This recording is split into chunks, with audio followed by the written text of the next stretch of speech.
Perfect,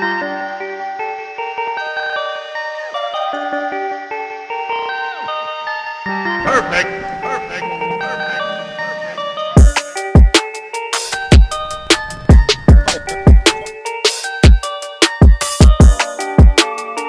What's going on, guys? It's Carl with Beagler Bass Fishing. Doing a little hog hunting series, possibly some outdoor stuff because we got some turkey hunting coming up and got permission to hunt some hogs. You've probably seen a different video. I want to go over the hog traps that I build and that I use. So we'll get to that right now. These are the hog traps that I build. I believe they're, I'd say 8 by 4. I build these in-house, weld them in-house. I'm a welder. I use regular hog panels.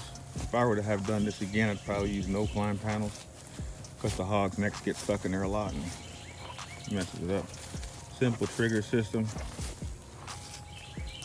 2 layers.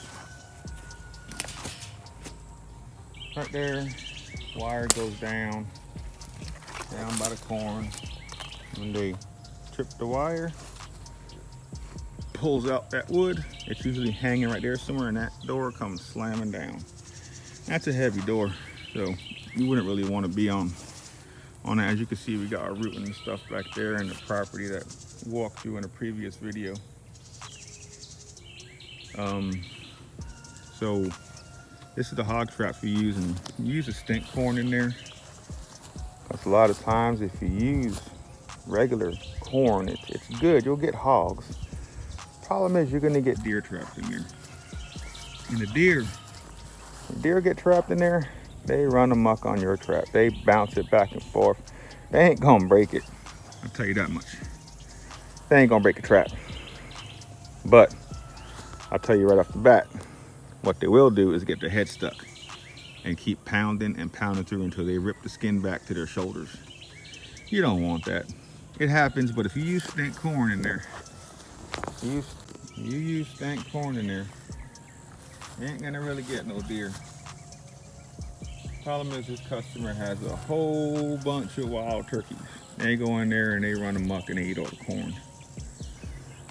I keep those yellow flags up there, orange flags, so the customer whose house is 200 yards away, he could look with binoculars and see if that trap has landed down. That's just an idea you can do also.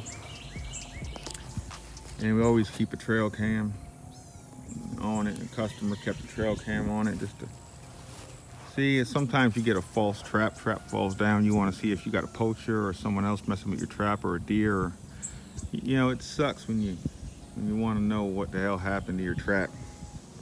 You know, a lot of times you come up here and your hog trap is down. You're like, what the hell? Well, it's good to have a camera so you can know if a deer bopped it or a hog went in and got out. It's good to know. It's a beautiful windy day. One of the main reasons why previous video we didn't see any hogs is because what you have to realize is this wind is coming from that direction, blowing behind me. All right, the property is right here.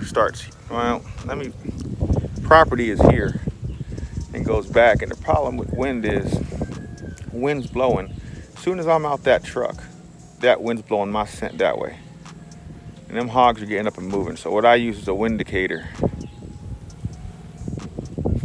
Little wind indicator. And what you do is get out the truck. Right now the wind is really heavy, so I can see what's going on. But when it's light wind, you just hit this pop right here, and you could see. If I put this here, you could see that all that powder from here, just talc powder, is blowing the direction the wind is.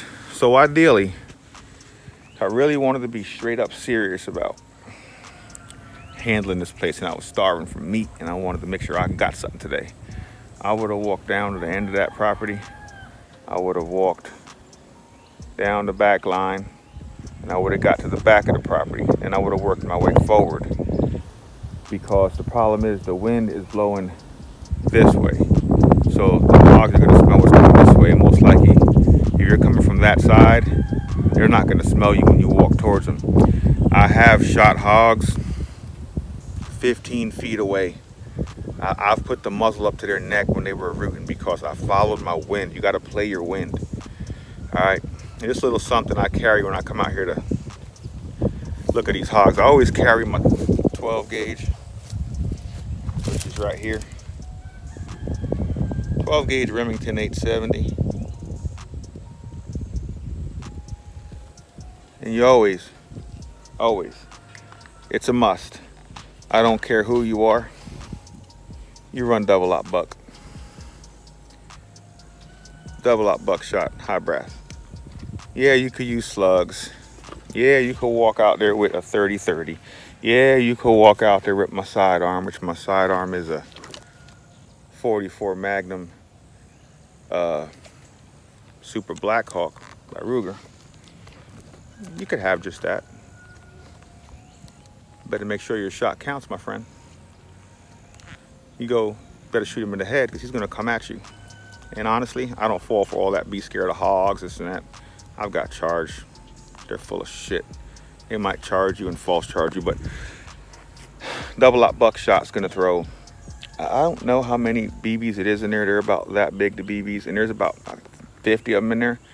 You shoot him right in the face, he's dropping right there. He's dropping right there. And if he comes at you second shot, he's done. He's gonna die right there. He's gonna have, you gotta realize you got, a 44 Magnum or 30-30 is one bullet going at him. When you shoot buckshot, you got about 30 bullets going at him. So that's what I use when I walk out there. Remington 870 with double aught buckshot all day long. 44 Magnum sidearm, which honestly, I don't even use the 44 Magnum. If I want to have fun, I'll shoot them with a 44 Magnum.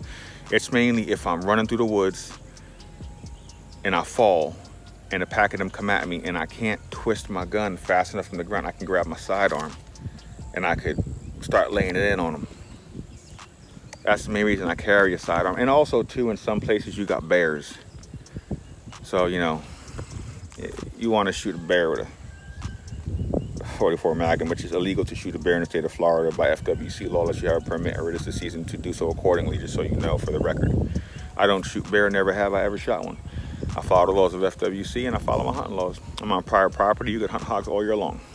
But I hope this little video helped you out here, showing you about the trap. The other video I'll put up first about walking around the property, scouting it out. Then the next part of this video, we'll put maybe a night hunt sitting out. And hopefully, at the end of this series, we'll have a hog on a skinner rack and show you how to skin out a hog, all right? Once again, thank you guys for watching. Beagler Bass Fishing.